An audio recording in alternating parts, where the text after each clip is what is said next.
అయ్య గారు మీ షర్ట్ చాలా బాగుంది అయ్య గారు.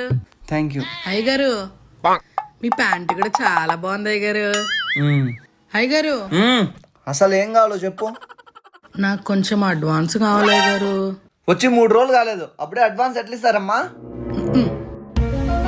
అమ్మగారు ఏంటో చెప్పి. మన వీధి చివర రత్నం ఉండ్లా వాళ్ళ పని మనిషికి అడ్వాన్స్ అడిగితే ఇవ్వలేదంట. అయ్యో పాపము. ఆ తర్వాత పని మనిషి పని మానేసింది. ఆ తర్వాత ఇంక నేను చెప్పలేను అమ్మగారు. టెన్షన్ పెట్టకే, ఏమైందో చెప్పు. పని మనిషి ఆపేశాక రత్నమ్మ ఇంటి పని అంతా చేసి చేసి లాస్ట్ హాస్పిటల్ పాలైందంటమ్మా.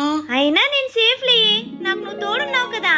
కానీ అయ్యగారు ఉండనిచ్చట్లేరులే. అంటే కొంచెం అడ్వాన్స్ అడిగినాను అమ్మగారు, కానీ లేదే. ఏం ధరణి? తనకు అడ్వాన్స్ ఇస్తావని పుట్టింటికి పోవాలా?